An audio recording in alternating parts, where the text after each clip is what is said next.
Salut à tous.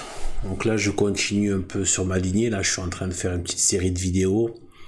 Vous en avez plusieurs pour le prix d'une.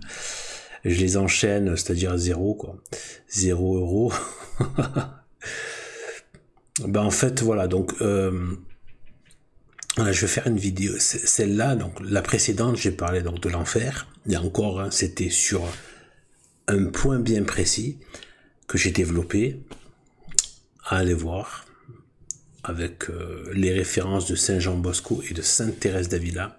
Je suis pas rentré dans les détails de l'enfer, hein. Ça, il faut voir. Il y a de très bons audios là-dessus qui ont mis en audio des voilà les témoignages de saints et tout type de témoignages pris au sérieux par l'Église. Concernant l'enfer. Là, maintenant, je veux parler dans celle-ci du côté le ciel.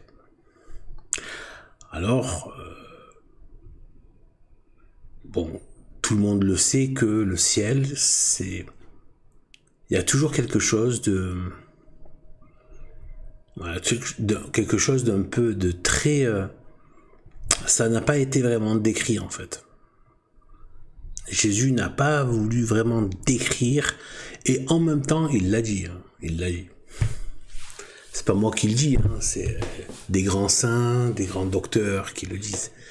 Les noces de l'agneau, etc. Tout ça, c'est... Il l'a dit, mais de façon toujours voilée. Il l'a dit. Et justement, il y a des choses qui corroborent, en fait. Par rapport à...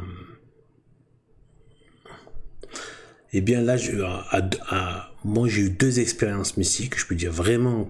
Bon, j'ai eu plein de signes hein, dans ma vie, on a forcément plein de signes quand on est investi. Voilà, peut-être plus dans notre époque où il y a moins, donc je pense que Dieu donne plus aujourd'hui à ceux qui cherchent vraiment. Vu qu'il y en a beaucoup moins qui demandent, enfin je pense, hein, voilà. Même si Dieu est en dehors du temps, mais nous, on y est dans le temps, il en est conscient, il le sait qu'on est encore dans cette temporalité, quoi. Voilà. Il y en a une que j'ai déjà dite en vidéo, sur tout début de ma conversion. Et là, je vous avais parlé, donc, dans la vidéo par rapport à l'enfer, tout ça, je vous avais parlé d'une expérience. C'est la deuxième, j'en ai eu 2. Et en fait, il y a des points de similitude, bien sûr. En fait, c'est quasiment le même. Enfin, mais c'est autre chose. Mais il y a des choses qui se corroborent. Totalement. Et toujours cette question d'un instant. Mais en même temps, c'est d'un instant à échelle temporelle.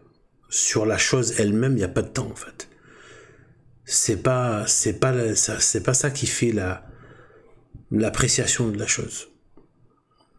Mais oui, on sent que c'était trop bref, dans le sens où on veut y rester. En fait, moi, dans les deux, c'était vouloir y rester, ne plus oublier, comme si ce monde n'avait été qu'un rêve matériel, voire un mauvais rêve, et qu'en fait, c'est vraiment...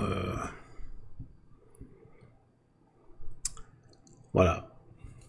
C'est... Le deuxième, c'était trop.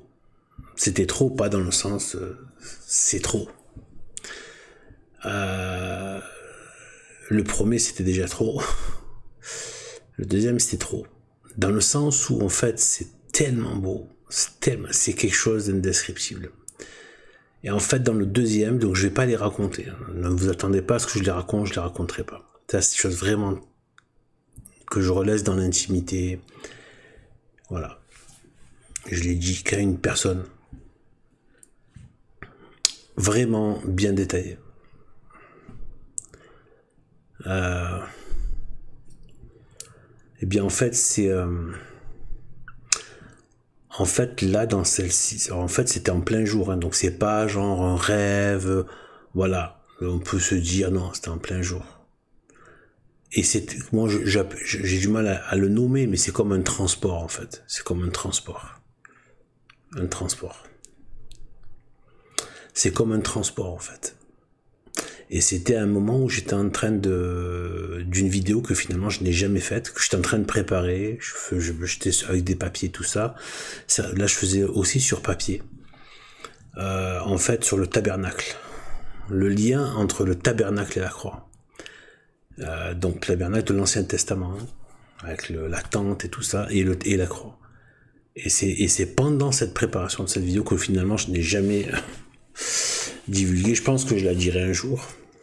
Ce qu'il faut, je pense, ça peut vraiment être très, comment dire, ça peut vraiment, comment dire, genre mon avis, vivifier la foi catholique, traditionnelle, la vraie, hors Vatican II, évidemment. Et en fait, c'était pendant ça. C'est comme un transport avec du ravissement. Et en fait, je vous dis juste, bon, ça je l'ai dit à la personne, mais je vous donne pas le descriptif de ce que c'était. Là, j'ai vraiment vu ce que c'est que la vision de l'âme. L'âme a des yeux, l'âme voit. Et en fait, les yeux de la chair sont très très faibles, sont très peu. On fait grand cas des choses de la chair, mais en fait, les yeux de l'âme sont extrêmement... c'est une vision qui est autre. Et en fait, on a l'impression de faire qu'un avec ce qu'on voit. C'est immédiat en plus, il y a quelque chose qui est... C'est vécu en même temps que c'est vu. Et en même temps, il y a l'être de ce qu'on voit qui est communiqué. C'est très spécial, hein. J'essaie de le dire, et encore vous avez de la chance que j'arrive à mettre des mots sur des choses qui sont très difficiles à exprimer. J'ai un peu cette capacité, j'essaie de le rendre, de le mettre à disposition, de la mettre à disposition, mais même moi, je suis limité évidemment. Mais je veux dire, j'arrive quand même parfois à rendre un petit peu des choses, voilà, de cet ordre-là, ce qui est vraiment pas évident. Et en fait, la réaction, moi, c'est ce qui m'avait étonné, ce qui m'a, au niveau corporel, sur le moment, donc dans l'espace-temps où j'étais, et ben en fait, c'est de fondre en sanglots, sanglots avec la poitrine, hein. C'est pas juste des larmes, c'est des sanglotés avec la poitrine, comme un petit bébé qui retrouve sa mère après l'avoir perdu.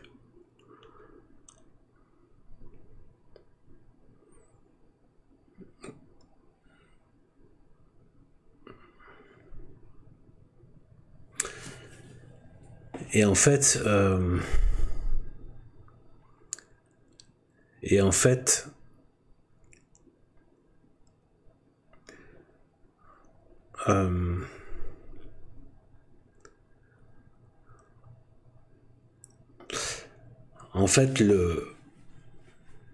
j'ai hésité à employer ce terme, mais finalement, quand j'ai repensé à certaines choses qu'a dit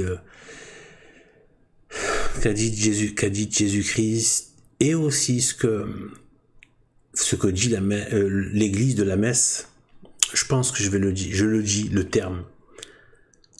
En fait, je dis pas que Dieu n'est que ça, ce qui m'a été donné de voir, avec les yeux de l'âme, mais ce n'est pas sensible, c'est pas un visage, c'est autre chose, c'est de notre ordre. Il n'y a pas de mots en fait pour l'expliquer ça.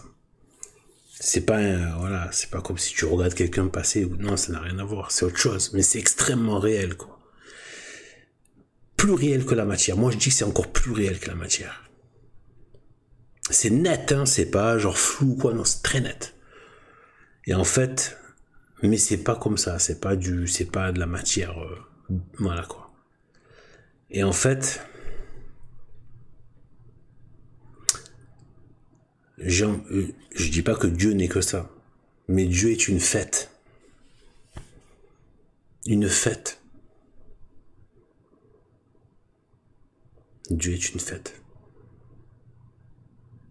Et tout le monde est en fête. Sauf qu'ici, dans notre monde matériel, du monde corrompu, la fête, c'est souvent synonyme de grossièreté, de vulgarité, des excès, etc. Donc c'est forcément péjoratif, mais en fait non. En fait là, c'est la perfection absolue de la sainteté, de la beauté, de l'ordre. de lumière, des meilleurs sentiments qui puissent exister. Et tout ça est en fait. En fait, tout ça est en fait. Et après, quand Dieu parle souvent des noces de l'agneau, les noces, ceux qui sont invités aux noces, c'est une fête. Les noces, un repas partagé, c'est une fête. Et l'Église dit la célébration de la messe. C'est une célébration. Voilà, c'est une célébration. C'est vivant. Il y a moi, sur cet instant-là, et c'est tellement quelque chose que moi, je n'ai même pas réfléchi à rien. J'étais en sanglots, comme si, voilà, un enfant qui avait perdu sa mère ou son père et qui la revoit au travers de voiles comme ça, puis qui petit à petit la distingue très bien et il tombe en sanglots tout en étant dans une joie, voilà. Donc voilà, donc en fait, tout ça ne se commande pas. L'objectif de cette vidéo, c'est de vous dire, d'essayer de transmettre, de faire partager le fait que il faut pas... peut-être que je peux retransmettre ça. Peut-être que je peux retransmettre ça et du coup peut-être vivifier certaines envies de se rapprocher des choses du ciel. Parce que en fait... parce qu'en fait, des fois on se dit, et d'ailleurs certains gens malheureux ont pu dire que par exemple en fait ils s'ennuieraient au ciel parce que vous voyez c'est le côté l'ennui. Ça a rien, je vous ai dit c'est une célébration mais qui n'a pas de pareil. C'est il y a rien. Tu pourrais rendre le plus beau poème que tu veux sorti de plus grands poètes, ce serait extrêmement en dessous de cette merveille. Et de ce qu'on vit aussi. C'est pas juste une merveille. On fait partie de cela. Et on est voulu par toute cette célébration. Et on veut tout ce qui est là. Enfin, c'est, et en fait,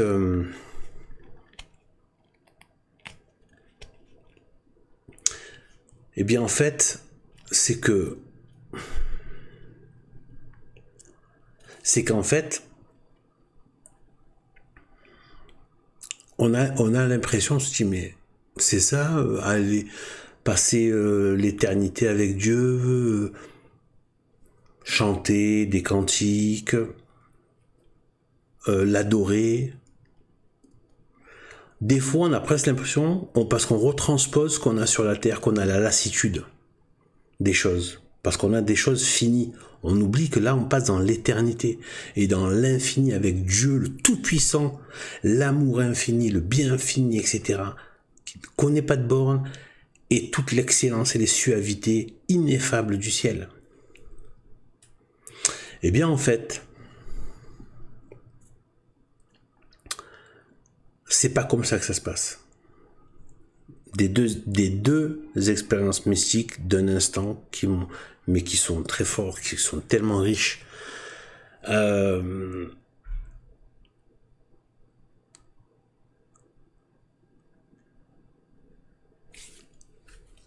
Et bien, en fait, c'est pas comme ça que ça se passe. Alors, j'ai prévu pour vous montrer ça avec des exemples. Je vais vous montrer des vidéos, vous allez voir, où je vais montrer certaines choses, des belles choses, qu'on peut trouver dans cette création. Alors évidemment, comparaison n'est pas raison. C'est juste pour nous donner quelques éléments sensibles pour que je puisse après expliquer que vous ayez cette base et une base pour percevoir ce que ça peut vouloir dire en plus grand. Mais à partir de choses sensibles de ce monde, j'ai préparé certaines vidéos, photos, voilà, pour vous montrer des choses. Et vous allez voir, et après je vais développer ce que je voulais dire par rapport au fait que le rapport qu'on a au ciel, si on y accède, si on y va. Malheureusement, je vous dis, tant qu'il n'y a pas de dernier souffle, on peut toujours se rendre malheureusement indigne, même des grâces qu'on a reçues, c'est gravissime. Mais donc il faut éviter. Il faut absolument éviter. Et donc rester. Voilà. Donc voilà. Et bien en fait, voilà. Là je fais un petit. Là j'ai mis par exemple les 2 anges qu'il y a sur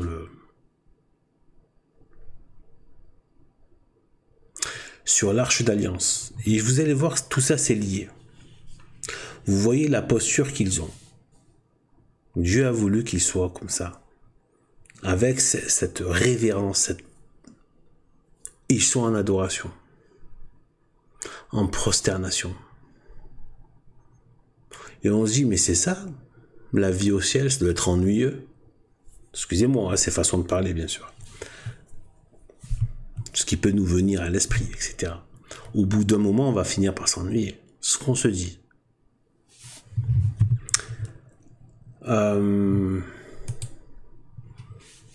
Voilà, je vous montre une autre deuxième photo, un autre angle, une autre façon.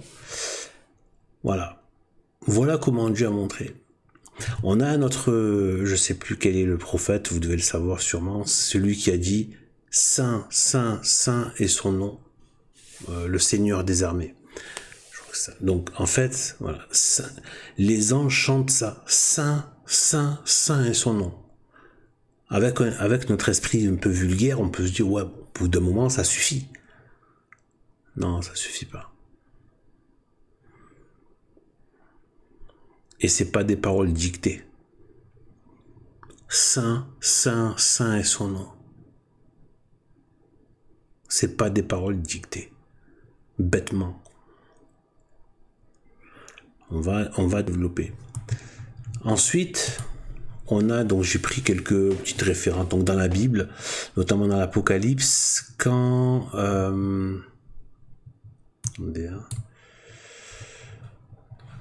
alors, une seconde. Voilà, bon. Alors, du coup. Donc là, on a... voilà, si on prend ici, je crois que c'est dans Apocalypse 4, chapitre 4. Et lorsque ces animaux, donc c'est symbolique, rendent des gloires, honneur et action de grâce à celui qui est assis sur le trône, et qui vit dans les siècles des siècles, les 24 vieillards se prosternaient devant celui qui était assis sur le trône, et ils adoraient celui qui vit dans les siècles des siècles, et ils jetaient leur couronne devant le trône, en disant, vous êtes digne, Seigneur notre Dieu, de recevoir la gloire et l'honneur et la puissance, car c'est vous qui avez créé toutes choses, et c'est par votre volonté qu'elles existent et qu'elles ont été créées.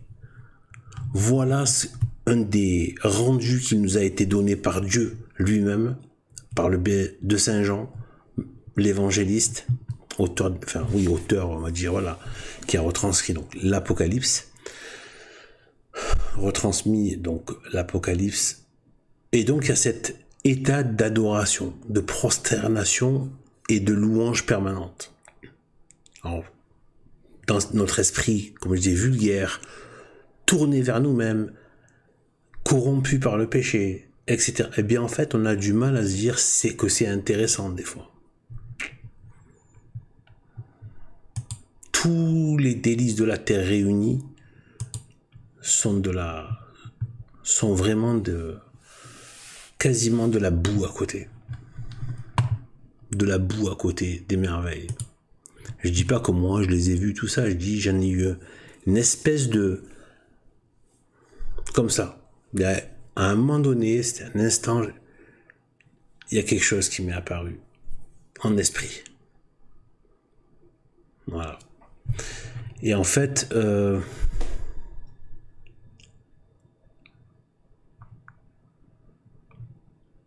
voilà, ici par exemple, et j'entendis une voix qui venait du ciel, semblable au bruit des grandes eaux et semblable au bruit d'un grand tonnerre. Et la voix que j'entendis était celle des harpistes qui jouent de leur harpe. Il chantait comme un cantique nouveau, devant le trône et devant les 4 animaux et les vieillards, et personne ne pouvait chanter ce cantique, si ce n'est ces 44 000 qui ont été rachetés de la terre. Il est sauvé. Donc tous chantaient ce cantique. Je vais y revenir plus tard, mais vous croyez qu'ils avaient une feuille et qu'ils devaient apprendre par cœur ce cantique? Non, c'est autre chose. Ils l'ont d'abord appris par cœur et ensuite, voilà, ils se sont entraînés, puis ensuite ils sont venus chanter. Non, c'est pas comme ça que ça se passe. C'est autre chose. Je vais dire en développant les choses. Donc là maintenant, je vais vous montrer certaines vidéos et je vais vous laisser avec vos émotions. Avec vos émotions, avec ce que vous allez voir. Entre-temps, peut-être je ferai une petite coupure. Et on se revoit, on se reprend après.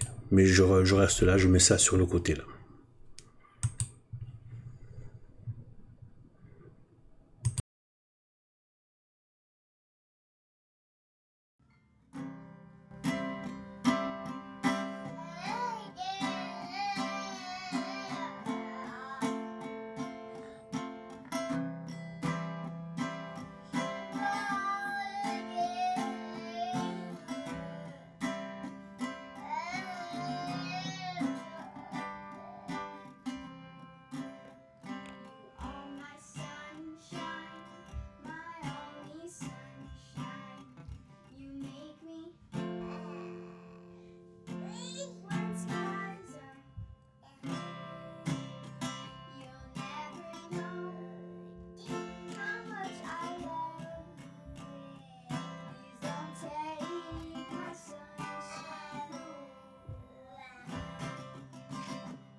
We'll sing and dance.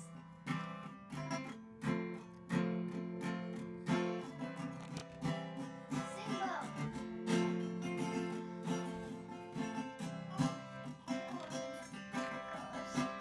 My basket.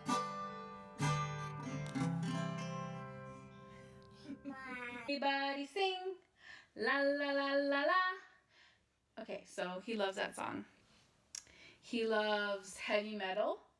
Gira gira tondo, casca imondo, casca fetera, tufe tufetera. Okay, that should like terrify a baby, but not George. But when it comes to opera, he gets super emotional and upset. Georgie?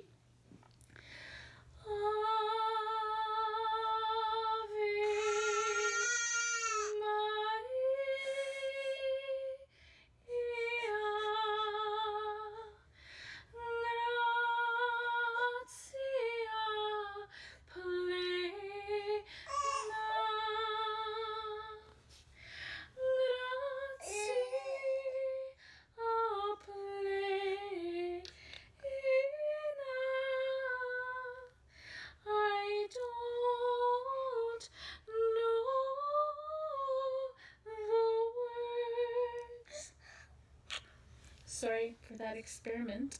But seriously, every baby should be terrified by heavy...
Alors, voilà.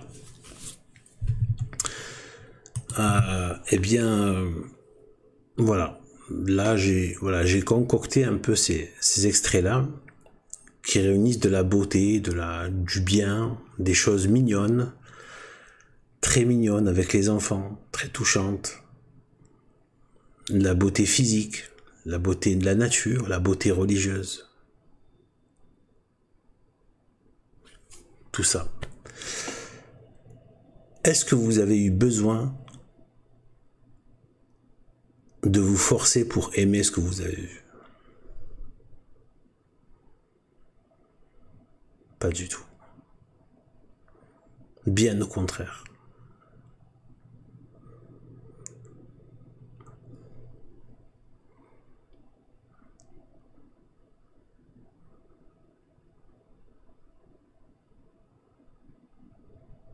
En fait, la position des séraphins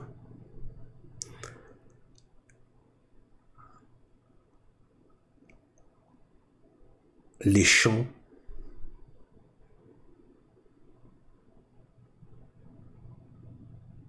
c'est la réaction naturelle, comme quand on a vu ce magnifique coucher du soleil.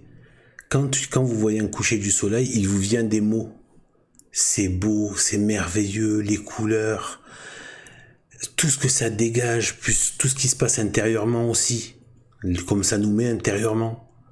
Il y a comme une sorte de poésie qui sort de nos paroles. On n'a pas écrit la poésie, ça sort tout seul. On voit ce qu'on décrit. En fait, on décrit ce qu'on voit et ce qu'on aime. En fait, les chants sortent du cœur, mais en cœur.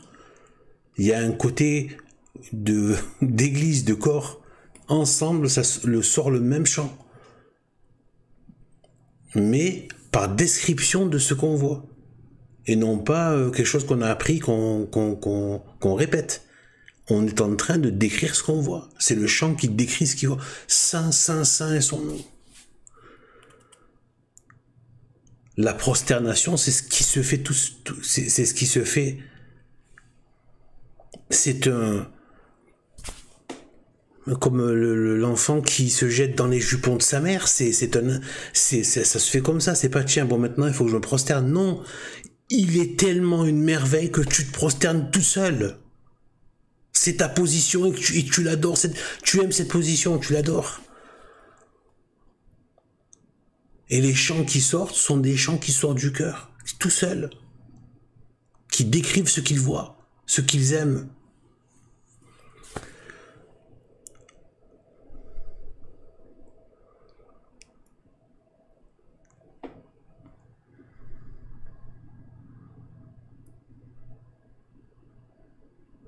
Donc c'est ça que je voulais montrer, le fait que vous mettre en contact comme ça visuel avec et auditif comme ça avec de belles choses, des choses mignonnes, de plus en plus rares dans ce monde, jolies, de la beauté, de la poésie visuelle, la beauté religieuse.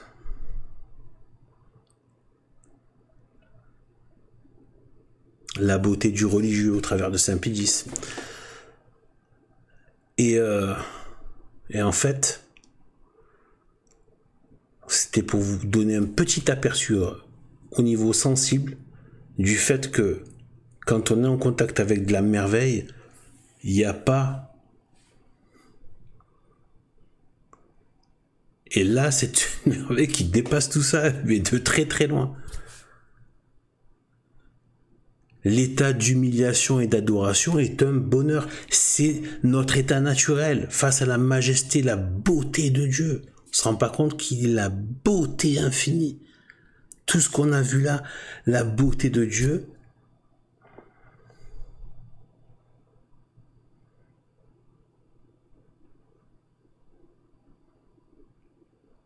Si on nous transposait directement comme ça avec ce corps de chair, on est désintégré, pulvérisé par cette beauté, tellement elle est forte, belle et intense et infinie. On supporterait pas. C'est pour ça que même au ciel, là il y a même les ordres angéliques. toutes les créatures ne sont pas capables de recevoir au même degré toutes les splendeurs de Dieu. Même son amour, être aimé par Dieu, il fait tout avec mesure. Ces créatures ne pourraient pas supporter. C'est un amour qui est tellement... Je pense que là, ça peut nous désintégrer. Mais voilà. Mais là, c'est un amour qui est donné avec mesure, mais qui est dans la surabondance. En même temps, Dieu sait ce qu'il fait. On est comblé, on est... il est dit, hein, je l'ai entendu à plusieurs reprises, que dans pas mal de références, qu'en fait, on a toujours soif. Et on a toujours la soif étanchée. C'est-à-dire mais malgré le fait que c'est étanché, on en a toujours, il n'y a pas de lassitude. C'est infini.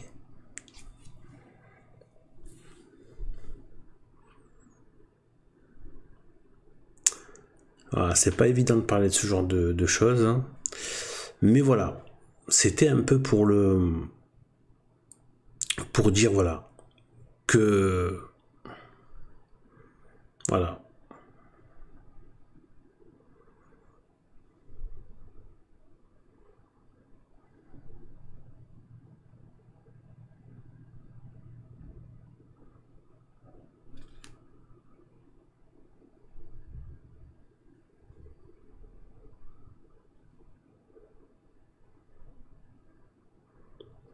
Voilà, aussi inviter quelque part, eh bien, à continuer à aller vers ces choses-là, les choses du ciel, et voilà, et sachant que, dans le sens, et aussi ne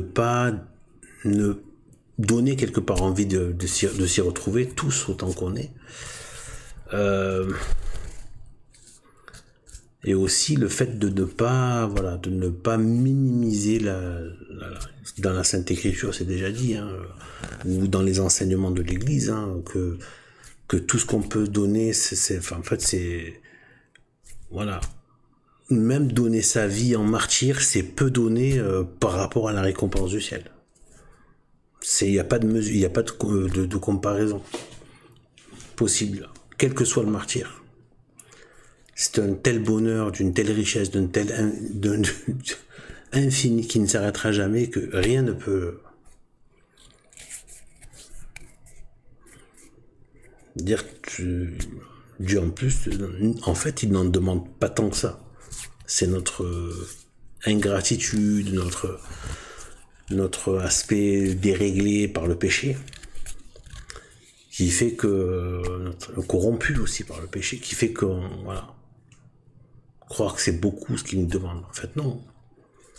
Par rapport à la récompense, c'est ce qu'il nous donne, nous donne pas après la mort, si on est conforme à sa volonté, c'est rien. C'est même tout à fait normal de faire ce que Dieu a demandé, les choses, voilà.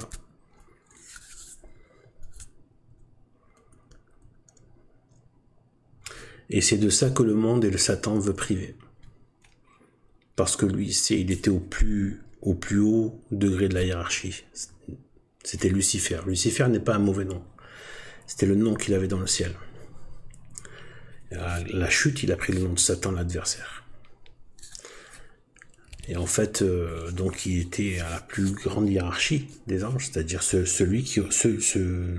les quelques anges qui recevaient le plus de Dieu, qui était le plus proche de Dieu, et qui le recevait avec le plus de plénitude par rapport aux autres anges.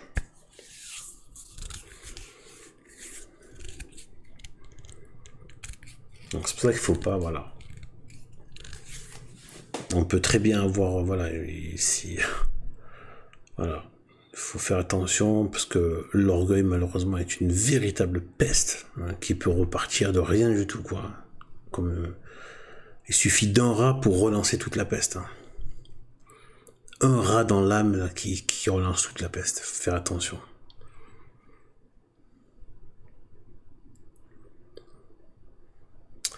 Et voilà ce que aussi ceux qui sont aux commandes dans ce monde, qui travaillent avec les puissances démoniaques, voilà ce qu'ils veulent empêcher. Ils font les œuvres de leur père, c'est-à-dire d'amener le maximum d'âmes en enfer. Alors que l'Église, les vrais prêtres, aujourd'hui, vu que une grande partie, surtout ceux du milieu occidental, de l'institution pseudo-catholique, travaillent à amener les âmes en enfer, avec le monde, avec ses puissances diaboliques, avec les républiques athées. Ils travaillent ensemble. Ils ne parlent que du monde, ils ne parlent plus des choses du ciel, ni de l'enfer. Ils ne parlent plus des vertus, ils ne parlent plus de la justice de Dieu. Et tout ça est lié. Dans la justice, il y a la sanction et la récompense. Le ciel, l'enfer, la vie, la mort. Et donc, ils incitent les humains, les âmes, à se détourner des choses du ciel. Et fatalement, tu vas vers les choses de la terre, et les choses de la terre t'amènent sous la terre. À jamais.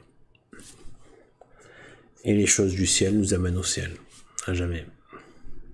Si on reste conforme à ces choses du ciel.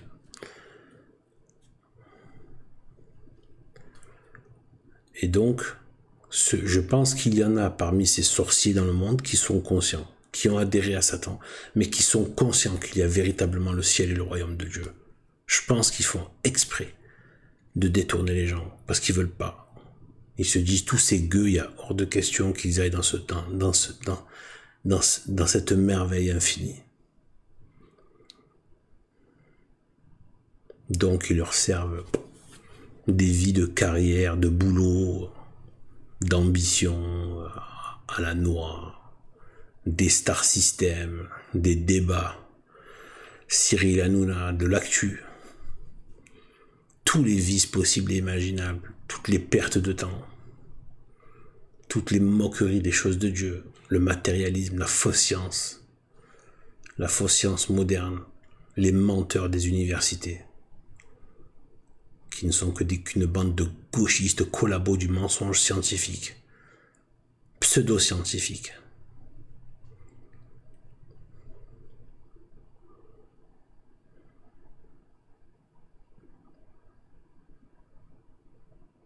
Je pense qu'ils sont conscients. Et donc, il faut bien savoir que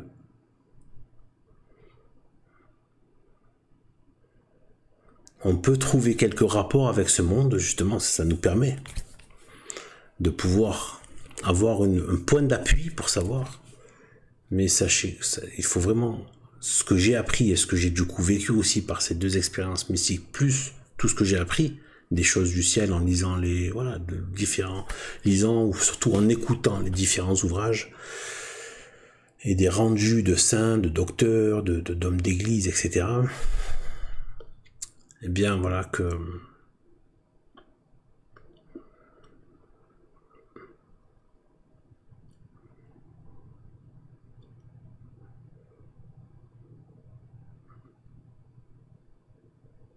qu'adorer, c'est notre bonheur. Adorer Dieu, c'est notre bonheur.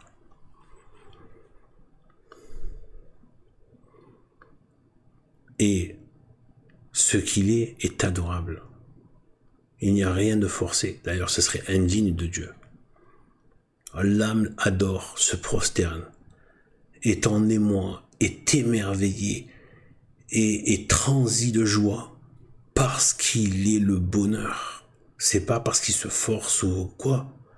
C'est parce que, comme tout à l'heure, tout ce que je vous ai montré, quand vous voyez ces beaux enfants, ces petites familles qui chantent, frères et sœurs, la mère et l'enfant ému par l'Ave Maria,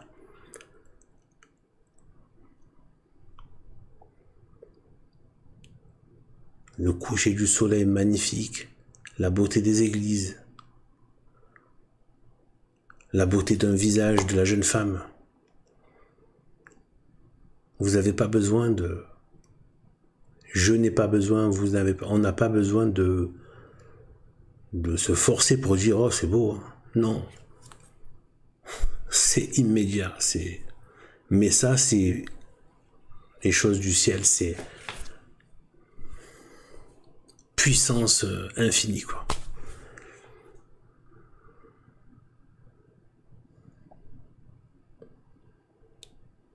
Voilà. Et bien sur ce, que Dieu nous bénisse. Gloire et honneur à la très sainte Vierge Marie, à son divin Fils, Jésus-Christ. À Sainte Marie-Madeleine, Sainte Thérèse de l'Enfant Jésus, Saint Bernard. Béni soit le Sacré-Cœur de Jésus et le cœur immaculé de Marie. Comme dit la prière, Sacré-Cœur de notre Dieu, soyez le Dieu de nos cœurs. Salut à tous. Avec un grand S, salut. Espérons pour nous tous.